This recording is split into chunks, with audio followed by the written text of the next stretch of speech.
Alright, so I'm just going to blather a little bit again about episodes 3 and 4 of Daredevil Born Again. There will be spoilers, and I'll just put out the spoiler warning now rather than talk. Well, I'll do a general overview of my thoughts on it, I guess, but consider it spoilers until the splash screen goes away. Haven't wrote a script or anything again, this is just me talking off the top of my head.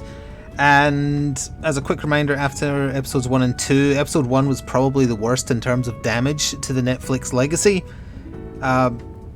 But episode 2, I ended off wondering, did Daredevil kill those two crooked cops? Because it really looked like he killed them. It was very violent with a lot of CG blood, and it looked like he like shattered one of their arms and broke the other one's neck.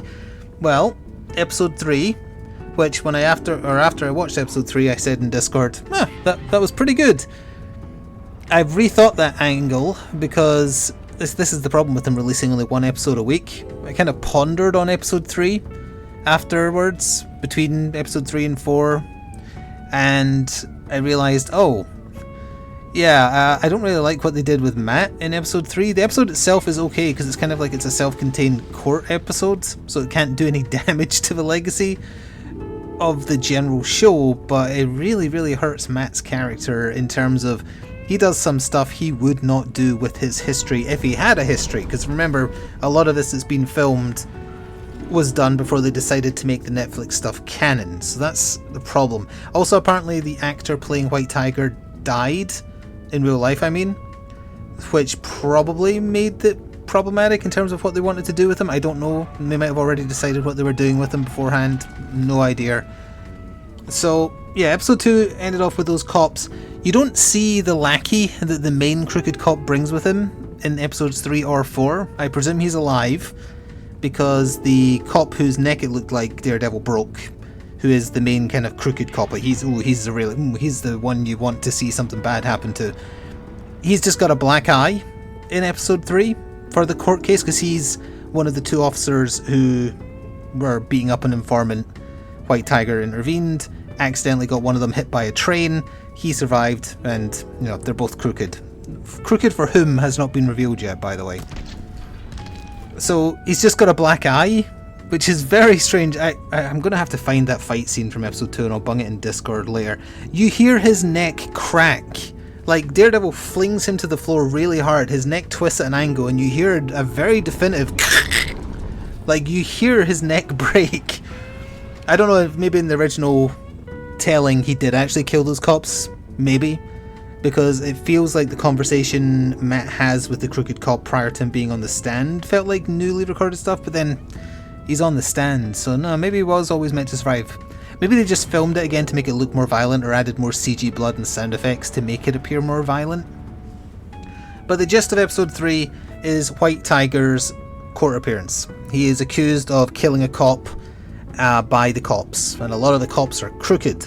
How they became crooked is not clear. Why they worship the Punisher is not clear in terms of like an in-universe reason. Out of universe, it's obviously because cops are doing that in real life, and it's very heavy-handed, ham-fisted social commentary, but whatever. So I hope they do a little bit of explaining about that. But anyway, so all the cops are on the side of the cop that's on the stand, and they want this angry vigilante that killed one of their own to go to jail for the murder, and Matt's defending him. They are protecting the witness that Matt found at the episode 2 finale, and he's in a safe house, and Matt, with his super hearing, kind of hears the cops whispering like, we can't let this guy get to court. Keep that in mind. The cops say we can't let this guy go to court because, he proves that they were shaking up an informant. So there's this whole kind of semi-action scene. It's really the only action the episode has, because it is almost entirely just in a courtroom, which I'm fine with, by the way. The informant, you see him getting into a van. He's a druggie. Matt's helper, private investigator man, gives the guy some drugs to be like, okay, this is just enough to get you to court, to have the confidence to go on the stand.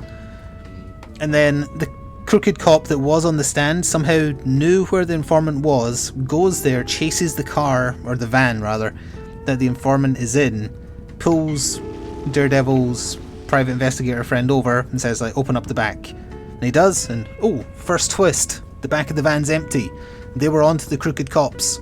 So where was the informant? He was just in a cab. He gets in a cab, gets to court, he shows up in court. That's it, they've got him. Matt interviews him on the stand and says, were you an informant? He says yes. He says, were you there on the night in question? He's listening to his heartbeat, and he suddenly hears it get really quick. And he says, nope, don't know what you're talking about. And it turns out someone got to their witness somehow. This is not explained. I hope it's explained later. Also, thank you, Carl. I'm blathering, and I'm not going to stop mid-flow. So, somebody got to the informant, and I really hope they explain it, because it can't be the cops, because they were desperate to stop him in a different way. So, we have to keep that in mind as the series goes on. It has to be explained. Who got to them, how, and why, because it isn't so far. But someone did. He's claiming he wasn't there on that night. The vigilante White Tiger just, for whatever reason, attacked cops and killed one of them. So Matt has to recall the witness, and that kind of leaves him in the situation of, well, they're going to lose the case now. And this is where it goes against a couple of things. One, what happens next would definitely see Matt disbarred.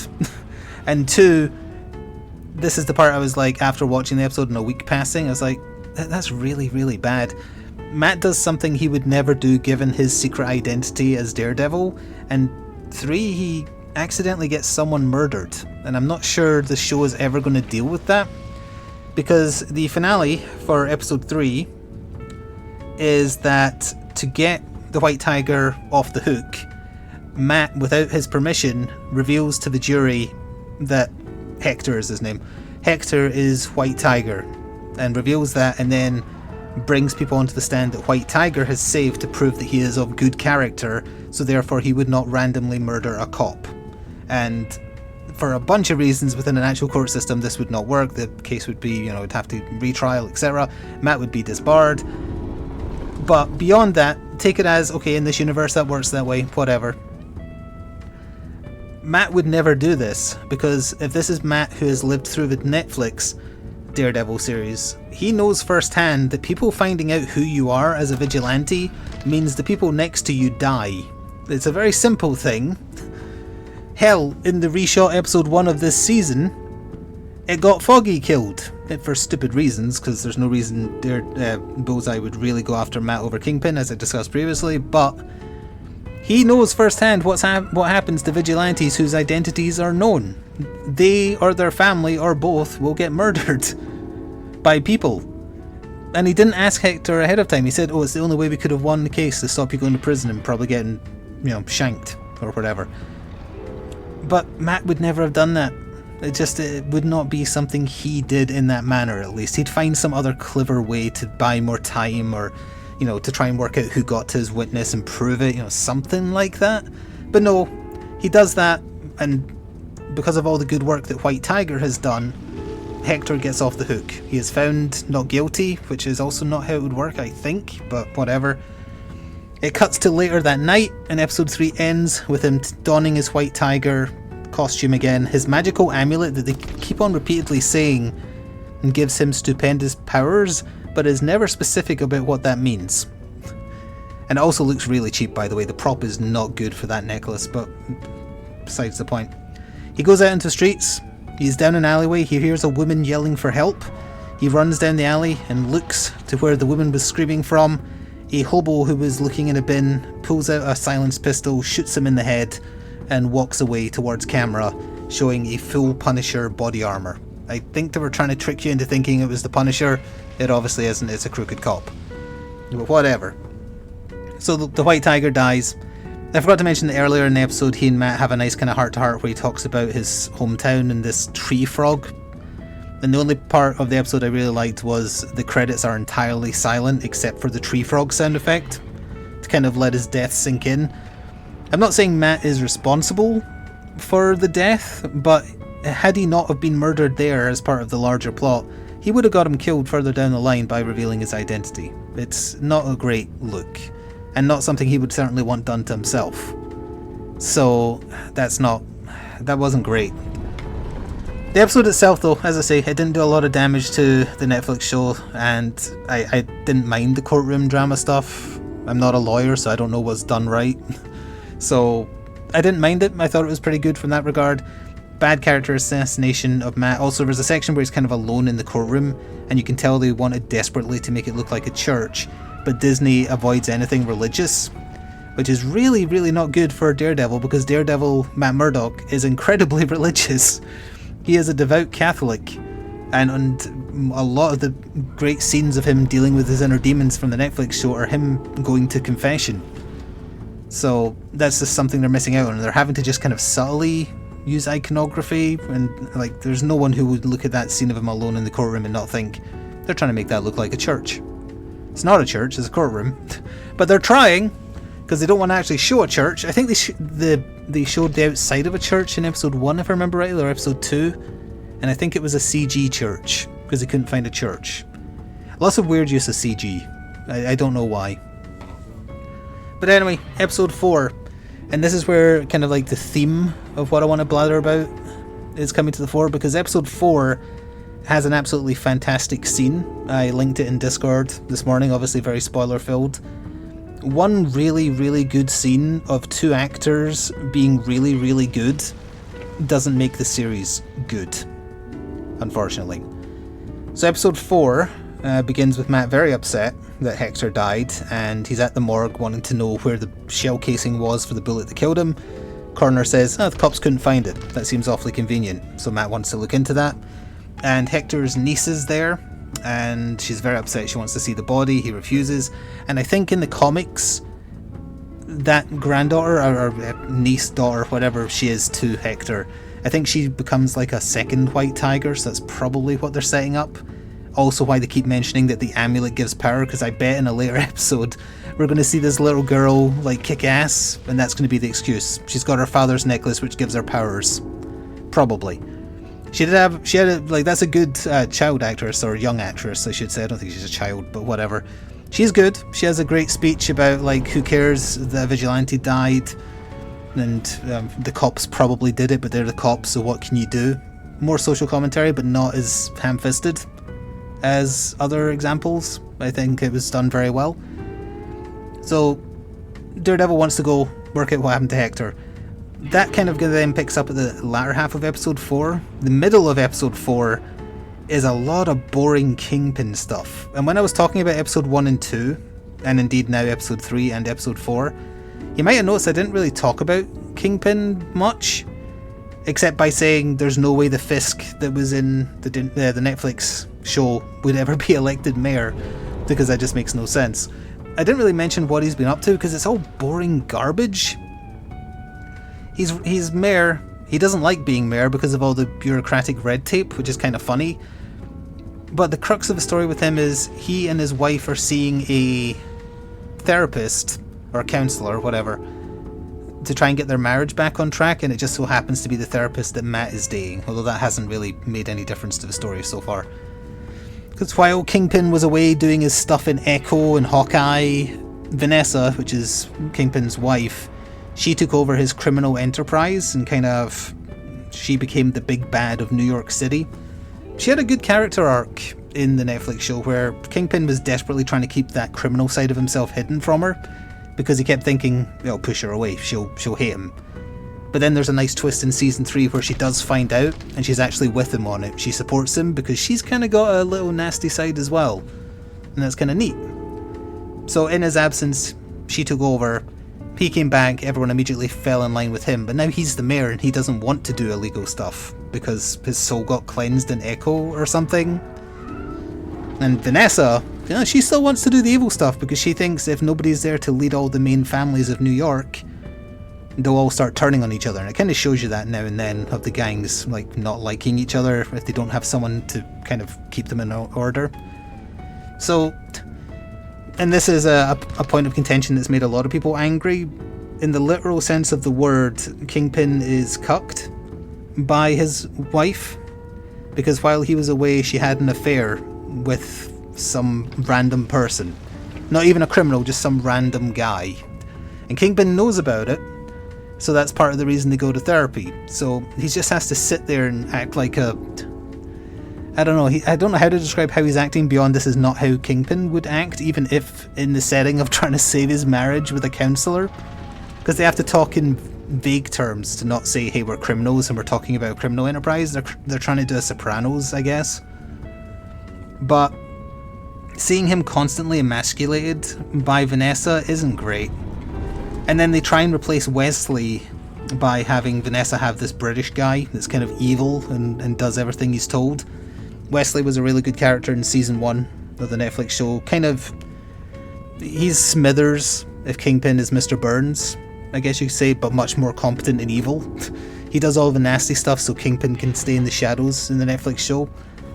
Has an absolutely great final scene with Karen, when eventually Karen just absolutely blows him away. One of the most tense scenes ever that leads up to that. And it actually pays off again in season 3 because Karen is deliberately trying to coax Kingpin into attacking her, and she admits to him, by the way, you never found out what happened to Wesley. I killed him. And unfortunately Kingpin turns the situation on her and accidentally gets her to confirm Matt's identity, which is a nice little twist and also shows how smart he can be, because he's very manipulative in season 3. But in Born Again, he's just like he's got anger building up inside him. That's definitely what they're doing. They're showing that this rage is just getting larger and larger, and it's gonna tip him over. And it's kind of doing the same thing with Matt, so it's going to show how they both react to that. But in the interim, we have him just getting annoyed listening to kids, listening to songs by children singing. What was the song by Starship? We built this city on rock and roll, that one. And like having to do meetings, and then he has these grand ideas for wanting to save New York. I want to turn this dilapidated dock into a thriving hub of business. His advisor says, oh yeah, you can't just say that you're doing that. You've got to go through all these bureaucratic things. We've got to get permission from the councillors. So he says, okay, let's go get permission from the councillors. But you can't just ask the councillors. We've got to create a bill and do surveys. And so he's getting like, it's a pinched nerve that's just getting poked at. So I hope when it eventually gets too much, we'll get some decent Kingpin stuff. But for now, it's really the worst parts. One, because of how emasculated he is. I don't mind Vanessa's actress, by the way. They got the same lady back. She's really good. I like that she's got that little mean streak in her. But the way they've treated Kingpin is not great. I'm hoping it's going to have payoffs. But for now, that's the reason I haven't mentioned it. They're the worst parts. It is revealed in the finale of episode 4 that he has abducted the gentleman that Vanessa had an affair with, and rather than beat him to a bloody pulp and just simply murder him, because his wife, when they first meet each other again back in episode 1, he immediately says to her, I know you had an affair while I was gone. Her first reaction is to turn to him and say, don't kill him, because she immediately knows that's what he would do. So he's kept his word by saying, of course I won't kill him, by instead keeping him prisoner and eating his dinner in front of him and sipping some wine. That's what you last see him do at the end of episode 4. He has a nice lovely meal in front of him with a glass of wine, while the person whose wife had an affair with is in a cage begging for his life. That's not as badass as they thought it was, I think. It's very silly. Oh, so Kingpin absolutely would just give in to his rage and murder that guy. I think he probably will. I think he's going to take out the building rage on that guy, probably in the next 2 episodes. That's my guess. But anyway, the main part of the episode, the good part. Matt finds the shell casing that the police couldn't find, and it's got a Punisher logo on it. How does a blind man know a Punisher logo is on it? They don't explain that. So he decides to go find Frank Castle, the Punisher. How does he know where Frank Castle is? They don't explain that. He just knows, because he's Daredevil, I guess. Again, this is probably before they decided it was connected to the Netflix show, so maybe they just know each other, because part of the dialogue I'm about to talk about is definitely ADR'd. Kingpin got a gimp, yes. So anyway, he goes to see Frank. Scene lasts about 7 minutes in total, although the clip I put in Discord kind of cuts out the start. I wish it didn't, because the start is a good part of the build-up. It is probably the best conversation Daredevil and the Punisher have ever had. They're both acting their asses off. It is fantastic. It made me cry. It was that good. Highly recommend watching it just to see an example of really good acting. And it's felt like the Netflix show. I actually have an example. See, I didn't write a script for this, but I prepared an example of a monologue the Punisher gives. I didn't want to use one from the episode where he puts Matt in a moral situation, because I know that's from the comics, so I don't know how much of a dialogue they lifted from the comics. But they're like in season 2 of the Netflix show, Karen and the Punisher have a lot of back and forth because she kind of tries to be his moral compass, because she's got some dark stuff in her past I won't bother going into. She kind of relates. In season 2, she now knows that Matt is Daredevil, and she pushes him away because she can't reconcile who he is with the violence and pain he does when he beats people up. The Batman dilemma. He isn't killing them like the Punisher does, but he hurts them really, really badly. And she and Frank are in a diner, and she says to him, he, meaning Matt, is the kind of person that hurts people. Not like you, but he damages them, breaks them. Frank says, is that supposed to mean something to me? And then Karen goes on, those are the kind of people you get out of your life, meaning that's why she's pushed Matt away, because he does this thing to people. And then Frank says, look, I might generally be considered out of my skills, so this might not mean much, but this could be the craziest, most batshit thing I've ever heard in my life. People who can hurt you, the ones who can really hurt you, are the ones that are close enough to do it. People that get inside you and tear you apart and make you feel like you're never going to recover. I would chop my arm off right in this restaurant just to feel that one more time for my wife. My old lady, she didn't just break my heart, she'd rip it, she'd tear it up, she'd step on it and feed that shit to the dog. She was ruthless. She brought the pain, but she'll never hurt me again. You see, I'll never feel that. You sit here and you're all confused about this thing, but you have it. You have everything, so hold on to it, use two hands, and never let go. That scene in episode 4 reminded me of that dialogue from season 2.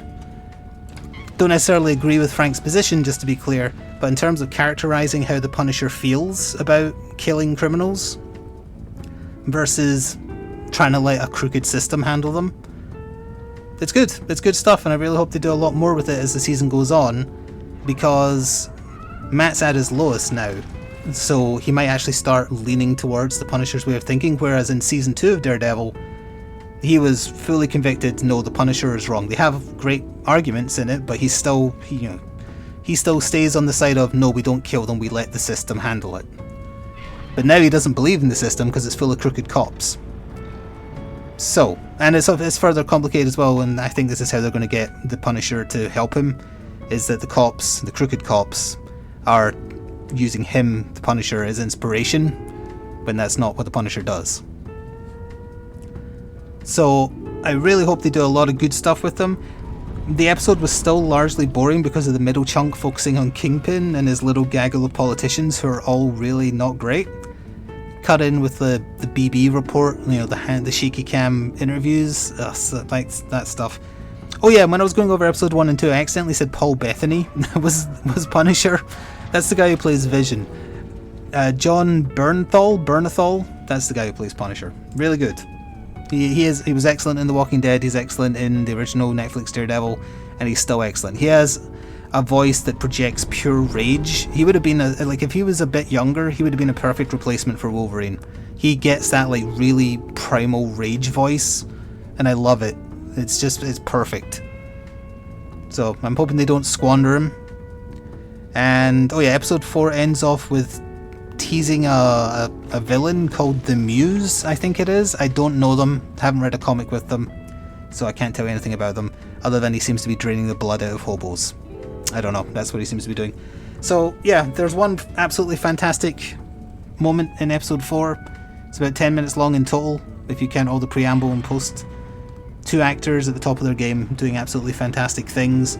The rest of the episode was boring. Episode 3 I liked until I really thought through Matt basically got Hector killed, and then I didn't like it as much anymore, and overall the show is still not great. There's also been absolutely no action. I'm not counting the episode 1 reshoots where there's a bunch of horrible CG, and the fight where it looked like he killed those cops was like 30 seconds. That's fine if you have story and dialogue that can carry you, and if every scene of this was as well written as Punisher and Daredevil having a moral argument about killing criminals, then it'd be fantastic. But that's the only scene so far that reminded me and felt like the original show, which is a shame. I guess we'll see. And I will be back again to ramble about the show again after episode 6. We'll see what happens.